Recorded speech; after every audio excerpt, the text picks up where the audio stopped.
over on ESPN.com, which is home of Monday Night Football now, which used to be ABC. Anyone growing up with Monday Night Football in the beginning remembers ABC, not ESPN. And apparently they don't like the fact that their former employee, John Gruden, has left them. So now they're coming out with this, what do you even call this guy? He is, he's what I'd call some sort of this modern form of comedy.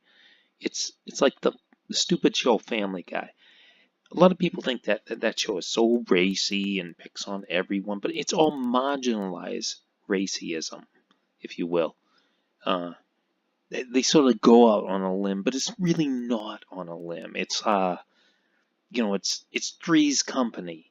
Jack's living with two girls, but nothing ever happens. It's Gilligan's Island. They're trying to get off the island, and they never do. I mean, this guy's an idiot. I go to a stupid advertisement. It's not queued up, but watch what he says. He's been opposite, I think. Hasn't he been opposite of that guy? What's his name? Stephen A. Smith, or whatever his stupid name is. He does the same sort of crap. I'm predicting it, and it's going to come true right now. They knew who they wanted to hire. They had some kind of a talk and understanding. Then they interview minority candidates, and they still hire the guy they wanted to hire. The reason they haven't satisfied the rule is because a perfunctory, a superficial treatment, a superficial interview, an interview that doesn't really mean anything, that is just, hey, get this guy in front of the people who are doing the hiring. Isn't that part of the Rooney Rule? You get some people outside the good old boys club in front of people that maybe in the future sometime. Well, yeah, that's one of the purposes. But if those candidates don't actually have a chance at the job, it doesn't actually satisfy the rule. And I could understand why someone who's in the process would have a problem. If I were an owner of a team, I would feel like this is some bureaucratic BS. I understand, even if you're well-intentioned, even if you're a social justice warrior, I could understand why if you're in that situation, you would say, doing the hiring, you would say, come on, I know who I want. So the guy happens to be white. He's not African-American or otherwise not, Anglo, right? So, okay, big deal. I'm all for minority hiring and expanding the circle of influence and all those things. But in this case, the guy nope. That's the point of the rule. Because right now, one of the reasons you see so many white faces in coaching positions is because the pool of applicants that are considered legitimate is kind of closed. It's guys who already have experience. Okay, where do you even begin with that one? African American. He pulled out the political correct term. That's bad enough. But to point it at the Raiders, who the first team to ever hire a black head coach, and they hired him twice, Art Shell. Yes, Al Davis hired him because that's the guy he wanted. But the nerve, just because they lost their money ticket, their ratings were probably tanking anyway. The whole website and business is tanking. They're firing people left and right. They're cutting staff. They're desperate for ratings, and they're losing ratings. And this is how they come out with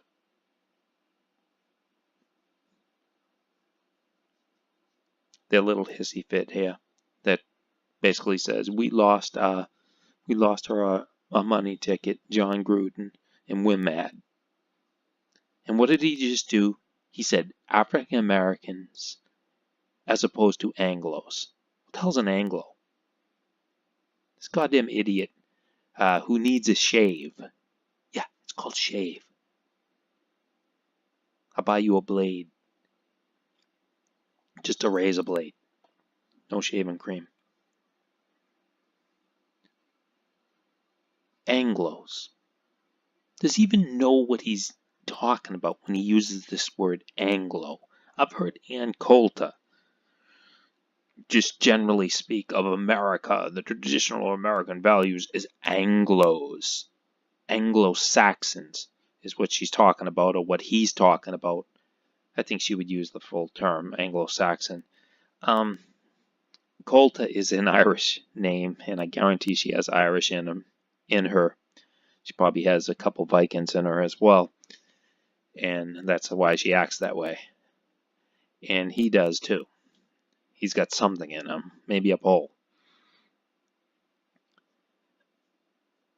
Anglo-Saxons are not the only people in the history of America, or the people living in this country. I'm Irish, I'm Celtic, I'm not Anglo-Saxon. And Irish people were here in the beginning, first slaves to America, not blacks. These idiot, politically correct people want to call African Americans. The first slaves to America were Celtic people, and they were enslaved by the English. The English hated Celtic people. This included Irish, Scottish, Welsh, Cornish. They hated all Celtic people. They wanted to get rid of them. They sent them to America. And don't give me crap about indentured servitude. They were enslaved. But Celtic people are a little more independent than blacks and would not put up with slavery. And they fought in the Revolutionary War, great numbers. Washington even allowed them to have a St. Patrick's Day, which tells me they were not any of those factions that broke off from the Catholic Church.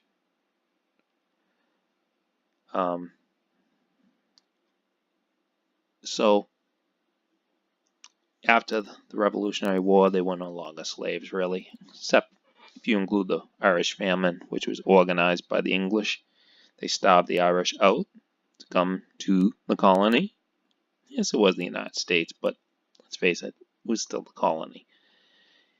And they took the worst jobs in the world. This guy's an idiot. And it gets worse. I mean, what's the other one? Advocacy group calls for Gruden hiring probe. I mean, this is pathetic. I mean, when are we going to eliminate things like affirmative action? I mean, it's a little passé. It should never have been put forth in the first place. It's racist. It's un-American. Affirmative action is un-American. This is just blame Whitey Day. And where does it come from? It comes from the media. Who owns most of the media? Who are these people who own the media? The Jews. What do the Jews love? Drama. They love starting trouble, and they love pointing the finger the opposite direction. There's so many ignorant blacks out there and ignorant whites. The ignorant whites believe they owe blacks something for slavery, and the ignorant blacks think whites owe them something for slavery. If you go back in time, you will find that the African slave trade had its origins in Europe, and one of the greatest contributors, the instigators of the black slave trade, were the Jews that were living in various in like Holland, places like that. Netherlands, the East Indies Dutch Company, whatever you want to call that. There were many Jews involved in slave trade. The founding forefathers would not allow them to do business in America because they know they're criminal when it comes to business. and they didn't want their meddling. Jesus Christ, a Jew, wanted them out of the temple. They wanted in the temple to do trades, probably slave trades, and prostitution, and all the other things they're known for.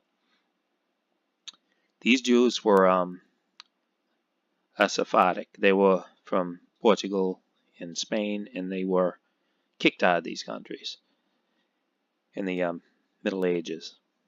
And that is the beginning of the African slave trade. And they were also involved in the proliferation of alcohol distribution. And there's slavery involved in that because rum was the big thing in those days, and rum has to be grown. The cane has to be grown in the tropics, and you've got Irish involved, you've got Scottish involved. We think the word redneck comes from. I've heard several different versions of where it comes from. It's possible that it's because of white people in the tropics getting sunburned, to Irish people, Scottish people, but also it relates to Scottish people because of they would call it, I can't forget the term, I can't remember the term, Scotch Johnny or something like that. And there's something that relates to Scotland where England, after they conquered Scotland, and they dispersed, they were always fighting each other, and one of their symbols or something was red, and they wore them into battle. I think they wore like a scarf or something, and that's why they call them rednecks, because they had a scarf around their neck, red. But you have the alcohol distribution. I guarantee they were involved in the alcohol to the Indians. It destroyed their entire culture. But they're the ones who brought blacks to America. You can go watch Gone with the Wind, and you'll see the Irish guy, slave owner. And it's true. There was an Irish slave owner, a famous one, I can't remember his name, in the Deep South. And that's what they based the movie on. These Jews who made this movie called Gone with the Wind basically told you it was an Irish guy that did all the slavery. I mean, this is unbelievable. You can guarantee the Masonic Jews are at it again, wanting to take the Raiders, even though Al Davis, I believe, was Jewish. Certainly looked it, acted it.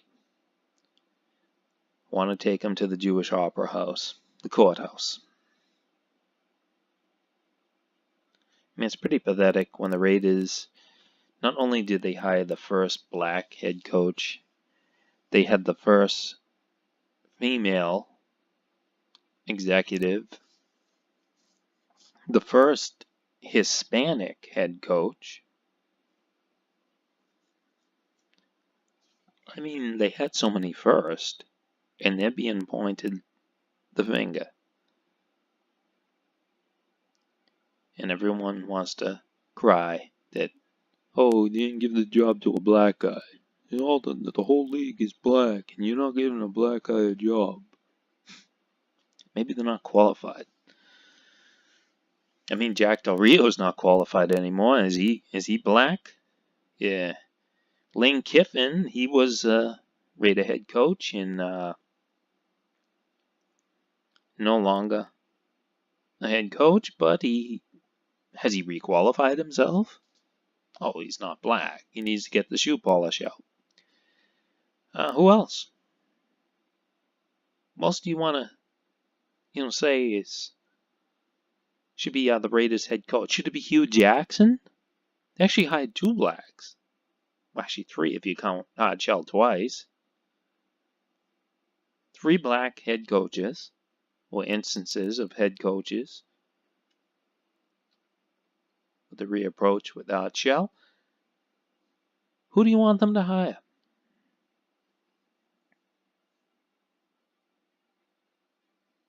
And what's wrong with Gruden? Say what's wrong with Gruden. He no longer works for ESPN. And that's the end of the story.